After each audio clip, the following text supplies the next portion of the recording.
Sebab itu dia buat kitab dia ni Bismillahirrahmanirrahim. Lepas tu dalam tu wahyu tu tak ada sebut Alhamdulillah ke apa, tak ada tasyahud ke apa, lepas pada tu tak ada, Bismillah saja. Gitu. Kitab wahyu. Bab kaifa kana bad'ul wahyi ila Rasulillah wa qaulillahi azza wa jalla inna awhayna ilaika kama awhayna ila Nuhin wan nabiyyina min ba'dih. Bab bagaimana permulaan datangnya wahyu kepada Rasulullah sallallahu alaihi wasallam dan firman Allah Taala yang bermaksud sesungguhnya kami telah mewahyukan kepadamu seperti mana kami telah mewahyukan kepada Nuh dan nabi-nabi sesudahnya. Hak ni, hak kita baca saat ni orang panggil tarjamatul ba'. Minggu lepas kita sudah bincang dah sebahagian daripada maksud tarjamatul ba' ataupun tajuk sebelum dikemukakan hadis itu dalam Bukhari ni. Tajuk sebelum dikemukakan hadis dalam Bukhari ni dia ada maksud dia sendiri.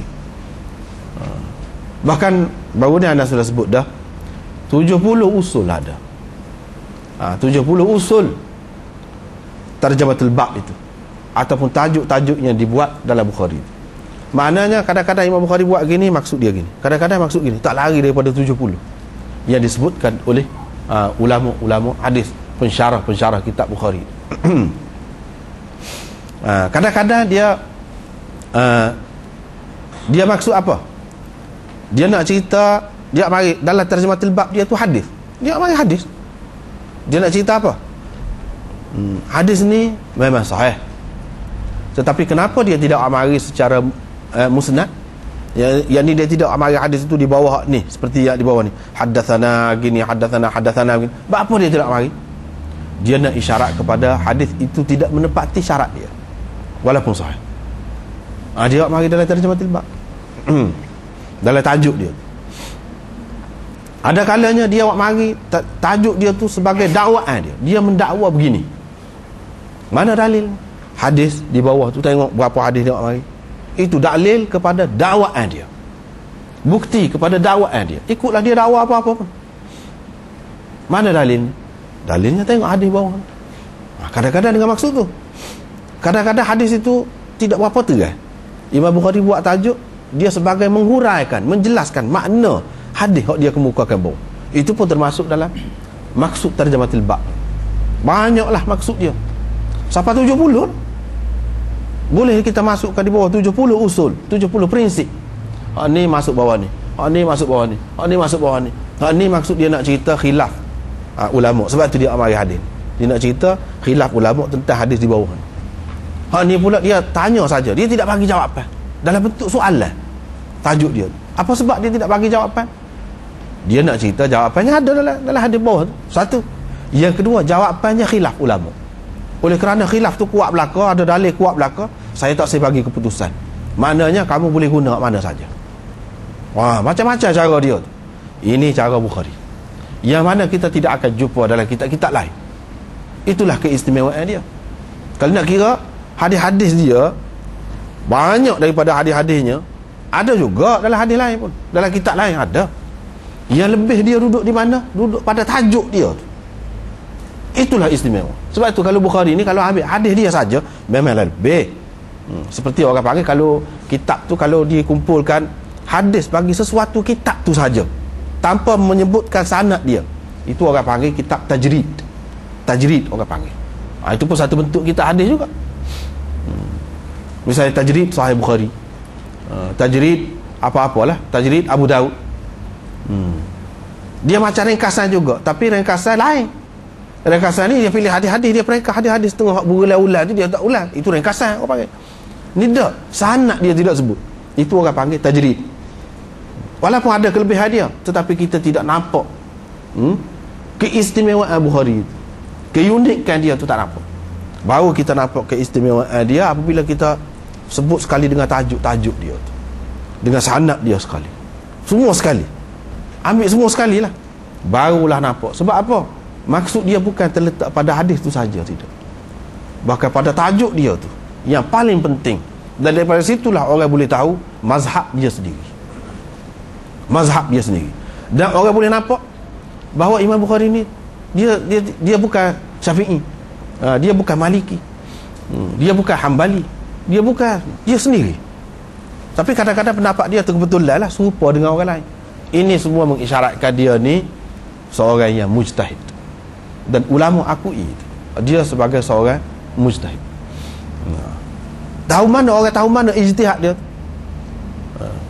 kajian dia, kesimpulan yang dia buat, orang tahu mana? Tahu daripada tarajim dia. Sebab itulah ulama-ulama mengatakan inna fiqhal Bukhari fi tarajimihi.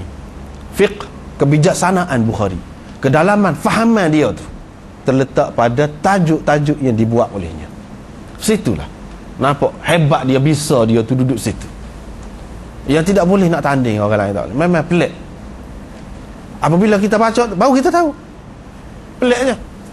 Misalnya tadi sebagai yang kita bincang, tak nampak tu. Sebab itulah yang jadi syarah Bukhari ni sampai berpuluh-puluh jilid. Seorang-seorang tu buat puluh-puluh jilid. Sebab apa? Nak bincang tadi lah. Sebab dia kira ni orang cerdiknya luar biasa. Dia tidak susun ni ikut serah seperti orang ramai ni, tak. Setiap benda yang dia letak tu, dia ada maksud dia. Sebab itulah orang letak dia selepas Quran Bukhari tinggi. Kalau Quran tu tafsir tak habis-habis, sampai ke bila-bila pun tak habis, nak gali ilmu dia, Bukhari ni pun lebih kurang tu lah, dekat-dekat tu lah, bawah pada tu. Sebab tu kita tengok apa yang ulama-ulama besar ni tak habis-habis ni buat syarah Bukhari. Hak ni buat, hak ni rasa ada lagi, dia tinggal ni, sepatutnya dia buat ni. Tapi Imam Bukhari sendiri tak kata apa. Dia tak kata apa, dia buat tajuk gitu. Dia tak sebut hak ni maksud saya gini-gini. Dia tidak supaya orang lain, supaya penyair lah, yang boleh menilai dia tu orang-orang yang hebat dalam bahagian sajak, dalam bahagian syair. Orang-orang yang tak kerti, dia tak serah gafo dia tu baca lagu tu, tak boleh nak pegang putih, tak tahu titik mana. Tetapi bagi orang-orang yang faham tu, selera benar lah dia. Allah, siapa maksud dia, tak ayat maksud dia penyair. Orang lain suku pula bahas, maksud dia gini-gini. Supalah juga ni. Yang lebih terasanya orang-orang yang alim, orang-orang yang pandai, rasa baca dia berasa. Dia kata kaifa kana bad'ul wahyi, babun kaifa kana bad'ul wahyi, bagaimana permulaan wahyu. Baru ni kita sudah sebut dah, salah satu cara Bukhari dalam kitab dia ni, kalau di permulaan tajuk dia, di permulaan bab, setiap bab dia ada isyarat kepada permulaan.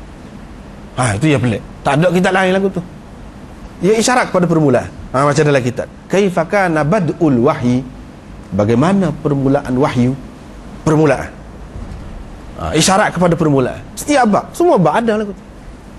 Dan dia isyarat juga di akhir setiap bab, isyarat kepada akhir, isyarat kepada tamat, isyarat kepada sudah, isyarat kepada habis. Mesti ada lafaz-lafaz itu ataupun makna tu, mesti ada setiap bab. Ini pelik, memang pelik. Macam dalam bab ni, bab wahyu ni, dia ada sebut akhir, fakana dzalika akhir hali Hiraql, itulah keadaan terakhir Hiraql ni. Akhir sekali dalam bab ni ni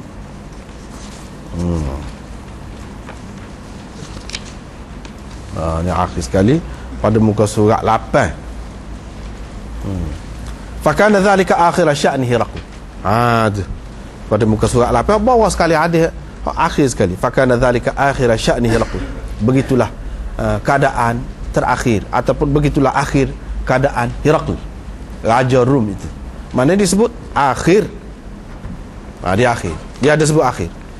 Kadang-kadang dia tidak sebut akhir, dia marah ada yang menunjukkan mati kau, misalnya mati itu akhir juga lah, akhir juga lah. Ataupun sudah kau, ada perkataan sudah, tamat ada, dia nak isyarat ke apa dia?